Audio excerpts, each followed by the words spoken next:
must take this issue very seriously.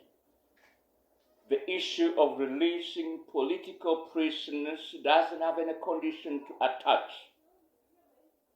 We must take it very seriously. My name is Brightish, Daniels Mazinga Juuko, President of FLS Virginia Prof. And Commander-in-Chief of Liberation Struggle First Uganda. The issue of releasing political prisoners must be taken very seriously. We have more than 4,000 in jail. We don't know even the number actually. They were kidnapped, they were arrested, they were taken, they were done all what it takes the dictator to do. They have been there from 2018, 2019, 2020, 2021, now 2022. Every year they accumulated during the election, the fake electioneering campaign. But when somebody comes up, like Abedwanka, Honorable Abedwanka, and brings a solution, a quick solution, you all attacked him. I'm contrary to all those who attacked Honorable Abedwanka when he came up with a solution that we must talk, NUP must talk with Yoweri Museveni to release the political prisoners. Young men from 20, some of them below 20 years, have been in jail. They have their younger wives, they have their younger children. Count from 2018, 2019, 2020, 2021, 2022 now. Their children are all going to school. We don't know how their young wives are living. But we are trying to lift wings. Bobby Wine and your group must be very responsible. I wonder even Betty Namoze, who was just recently tortured and broken up the backbone. They throw in the hospital. Kanakiza Besigye tried, Elias Lukwago tried, all the giants of opposition politics tried. Museveni wanted that Namoze should die in Chirudu Hospital, so that they can reason she died in the hospital, not the soldiers. We took steps to see that she is released to go and take medical attention in India. Myself, I gave him 7. When I saw that all trials have failed, I gave Yoweri Museveni 2 days to release Namoze or else. And I promised that immediately I hung down my phone, I'm going to talk to Britain. The following day, the letter circulated. They sent a letter to Yoweri Museveni to release Namoze, signed by Dr. Paul Williams. While I was still in Parliament, actually, unfortunately, we lost elections. It's no longer there. This issue will be finished quickly. Now, she also comes and castigates Abedwanka, who brought an idea. She tells him to go back to PDP. You can also go to DP. You all came for one interest, to get votes. You belong to your different parties. Bobby Wine, to agree with Yoweri Museveni, does not have any crime, does not have any sin to release our political prisoners, because you don't have any sense, you don't have any idea, you don't have anything to do that can make our political prisoners free. And they have children, they have family, their mothers are crying. Some of them have been killed. We don't even know how many are remaining, how many have been killed. Yesterday, one comrade sent me a video clip, actually circulating. They are taking big bucket full of dead bodies. Where are they from? There is no any mass killing within the recent months. They are taking dead bodies from prison. But you lift your wings with the ego. You cannot go and discuss with Yoweri Museveni. You have made how many agreements? You made the first agreement when we believed that your opposition, you had made an agreement with Yoweri Museveni. But when I want to tell you this truly, to be opposition, play the goblin style, because Museveni found a real goblin of Baganda who can persuade Baganda and lie to them and they believe. You played the style of the goblin properly. People believed you as opposition. And you signed an agreement to keep the opposition without riot and massive oppression. And you've done it. You have successfully done this. You've signed another agreement to be second runner-up so that you can kick off refugee and you become the one who receives that money. You signed the third agreement after election that you are going to keep the opposition calm without any mass action, no riot, no massive oppression. They gave you 10 billion shillings per annum. You signed that agreement, which involved Abedi Wanika, Martha Simpuga, and you signed it with Yoweri Museveni. And you call yourself opposition. When it comes to agreeing with Yoweri Museveni to release the people, you raise your wings with the eagle. But the war is watching. If you have signed all those agreements of receiving money, what's wrong with signing an agreement with Yoweri Museveni to release our young men that we don't know whether they all still in prison or dead, that we don't know that even these dead bodies that are being ferried to Mbarara are the bodies of our younger people in prison, because there was no any mass killing this recent months? Where are all these dead bodies coming from? From prison. Now somebody comes with an idea, Abedi Wanika, can say, there is no anything in NUP. There is nothing opposition in NUP against Yoweri Museveni. The only issue is now to release our political prisoners. Let us sit with Museveni and do it. Because even arresting them, you sat with Yoweri Museveni and planned to arrest them. Museveni did not know them. You pointed at them. You were moving with non-uniformed officers that Museveni assigned it to you, to see all those radical opposition young men who will not go with your agreement of keeping people without massive oppression. You pointed at them. They arrested them. They reduced the number of the younger people who were vigorous for the massive oppression. You scored. They believed in you when you are actually fake. It's time for you to do 1, 2, 3 things.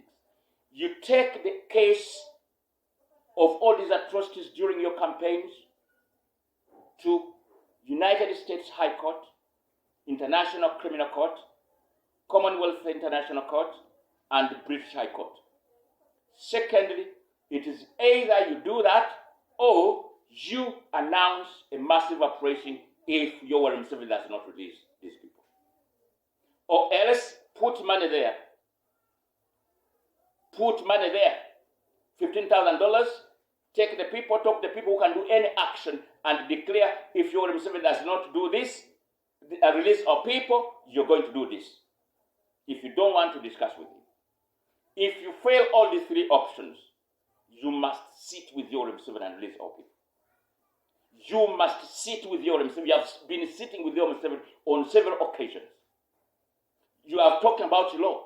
Yoweri Museveni also comes and says, we have laws in Uganda, we can't sit with Yoweri Museveni. When you took the case of electoral rigging, you said there is no law, the court don't work. But when it comes to the people who are suffering in jail, rotting in jail, that's when you come up and say that we have laws in Uganda. When we all know that the judicial system in Uganda is rotten. I'm giving you a warning. We need these people out. And you are responsible. You are accomplice of all their suffering. It's not Museveni alone. My message to Museveni, if Yoweri Museveni does not make his mind to release these people, you are sitting on a rightful time bomb. We are not going to look on. We are not going to look on. Stand warned. And Bobby Wine, you can never like people that are opposition. You have signed too many agreements with Yoweri Museveni. The issue of releasing people will expose you. You are the one who put these people in jail for your popularity. And you're keeping them to make your news. Making selfies with the Rukirabasaija and Masereka. While the 4,000 are here, I wondered, someone in Britain, one comrade in Britain, is it Comrade Alex, mentioned 200,000 victims of your campaign. We don't know how many died, how many disappeared, how many are in jail. We don't know. You are playing with the lives of the people. You must stand warned. We are not going to look on. You and Museveni, you are in the same bed. Bobby Wine, you are in the same bed with Yoweri Museveni. And all your members of parliament. Those who are coming up to say, somebody, this and that. What? Abediwanika is working with Yoweri Museveni. Who is not working with Yoweri Museveni amongst you? From Bobby Wine, all your members of parliament and all the elected positions. Only the supporters of the opposition on the grassroots. These are the only true opposition. All of you are working with Yoweri Museveni. You are agents of Yoweri Museveni. You cannot say that this time round, you cannot discuss with Yoweri Museveni to release our people. When you have no any plan, you have taken too much time in jail. You are eating money. You are sharing the plunder and taxpayers' money with Yoweri Museveni. Where did you find any rich man? You are in the struggle to become any rich to this level. When I last announced that after the lockdown of 2021, the 40 days, I said we are going for massive operation to release our people. You went to Kamocha with your people at your office and discussed, you distanced yourself. And you said you only needed the 4 people of yours. The other ones are not yours. And they released the Nubianly, Eddie, and those 2 others. 4 people. That's what you wanted Museveni to release. It so happened. You don't have any secret.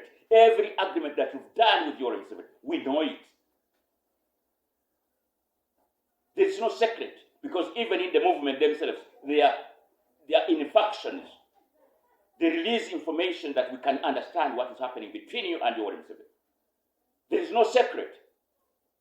You are not opposition, you are working for Yoweri Museveni, but you're making news on the suffering people in jail. Yet, if you stood on your legs and said, if you were opposition actually, that we are giving Yoweri Museveni 7 or 14 days to release our people, or if he doesn't release them on such and such appointed date, I command all of you, the people, to go onto the streets. Museveni cannot stand that. Because it doesn't have a use for those people in jail. It's you who benefits to write news about NUP members have been in jail to remain relevant opposition. But Museveni doesn't have a use of them. He cannot tolerate massive uprising for them. He will release them in 2-3 days. You cannot say it. To command that Yoweri Museveni must release our people in 7 days. And you count from 9th today. It will be on the 16th. Then the people will watch 16th. You tell them I'm not going to repeat any message, any announcement. When you see the 16th passed without releasing these people, go to the streets and demand our people being released. Museveni cannot stand it. Because his aim of arresting these people was to avoid massive uprising, which elapsed actually a long time. After swearing in, it did not have any value. He arrested them not to go for massive uprising after rigging elections. And you pointed at them because you had an agreement that you must keep the opposition without massive uprising. So you saw these radical young men and you pointed at them and gave them to the security officer to put them in jail so that they cannot rupture your contract with Yoweri Museveni of keeping the opposition calm without massive uprising. That contract is there, it is valid. You have done it, and you played it very skillfully that everybody believed you are opposition. Everywhere, including the neighboring countries, including Europe and the United States. Many people believe that you're opposition, but you were working for Yoweri Museveni. There is no secret that you can do with Yoweri Museveni, because in his camp, there are factions that can release information to the people. We have all information. If you want to deny that you don't have an agreement with Yoweri Museveni, you want proof on social media, that we can put the proof that you agreed with Yoweri Museveni to keep opposition for him. Why do you agonize people? You're very heartless. Heartless and selfish. Younger people are dying when you're working for an old man of 80 years.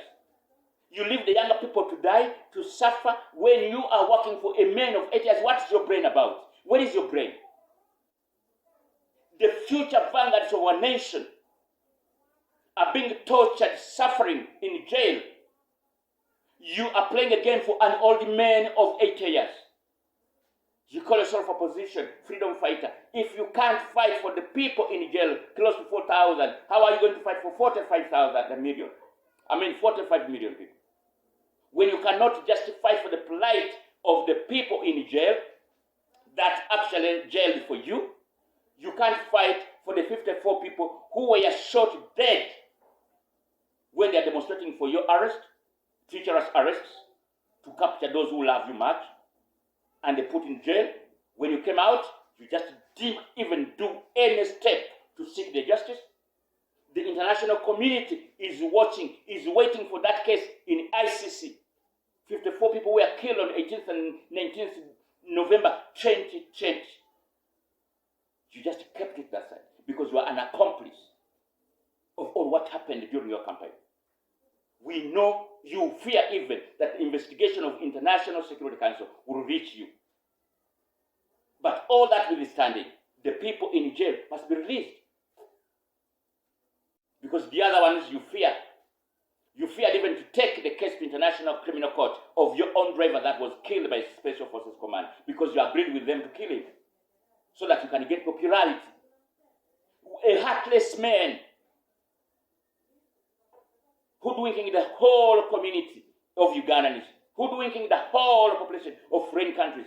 You only think that when you go to the TVs, international platforms, international Al Jazeera, BBC, CNN, then the International Criminal Court will come and pick the cases from the TV. Very stupid. You have all lawyers around you. And you also claim to have studied law.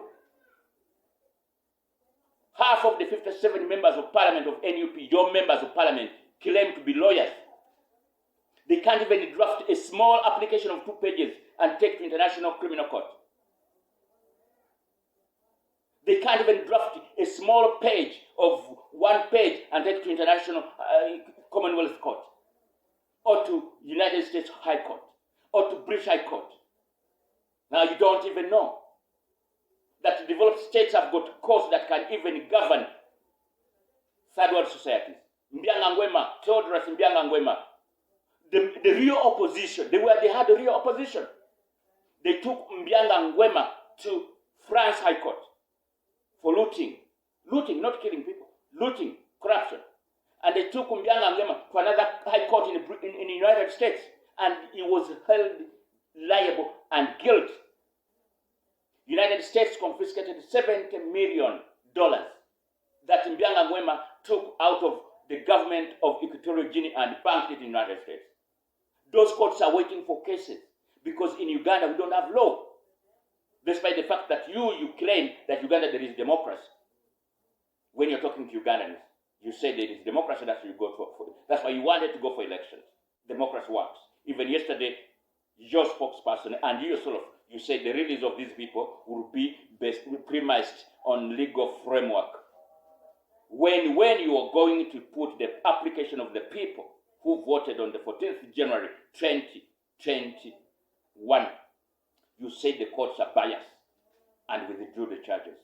You withdrew the application of electoral against Yoweri Museveni. That was treachery because even you took it after the elapse of the constitutional framework. The time that the Constitution gives you to take it, you took it after 2 days. And you started to claim that the courts and the magistrates, the justice, they are biased. Now you're saying when it comes to the release of the people who have suffered in jail for 2 years and others more than 2 years, you say you're going to use law. Uganda has got law. When you go out, you tell them there is dictatorial. When you come to the people of Uganda speaking in Uganda because you want to cheat on their mind, you tell them we are going to use law.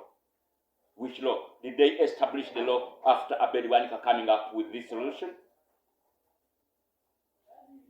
However bad that Abed Wanika is wrong or bad, ceteris paribus, the issue is to release the younger people from jail. Actually, he gave all his apprentices, all those who criticized Abed Wanika, badly and demonized him. You are heartless. Very heartless. The man is talking about the plight of the younger children of these jailed politicians. He's talking about the widows, the widowers, the wives of these young men that are in jail. You are heartless. You don't feel kuba temulimu wa nnyoko, temulimu mwana wa nnyoko. Because there is no any sibling of yours. You are selfish. You don't care. They have started ferrying dead bodies to Mbarara to bury. They are taking them from the prison in big numbers, full bucket, full pickup of dead bodies. You are very heartless. When they were killing people, you went into Electoral Commission to report the murders. Instead of taking the people to Ochola, Inspector General Police, and demonstrate there, you went to Electoral Commission to hoodwink people that you're doing something.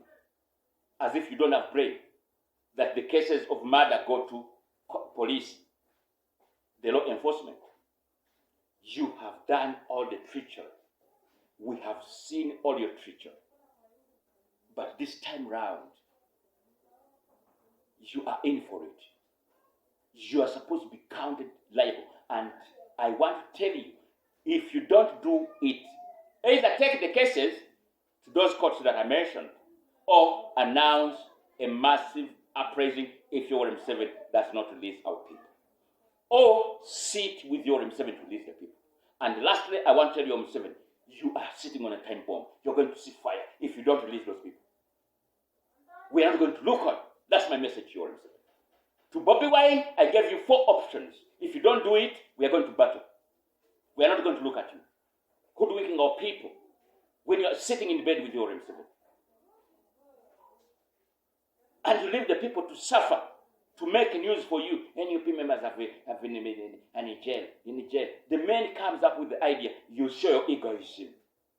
Because you don't have any sibling there, you don't have anybody there. Yours, the 4 of yours, Nubian Lee and Eddie and they were released. These ones are useless. You are very useless politician. You are the worst opposition politician that Uganda has ever had. The most crooked politician. Only money from Museveni, and come to the platform and tell different things. We are watching you. You will be accountable for the suffering people of Uganda, equally with your Museveni. And if we take steps to take these issues, if you don't take them by yourself, the way you can design them to distance yourself from these things, we are going to involve you. You will end up in an international criminal court with your M7, and those generals that are suffering are killing people. I warn you, Museveni, you must release our people. We're not going to play with you.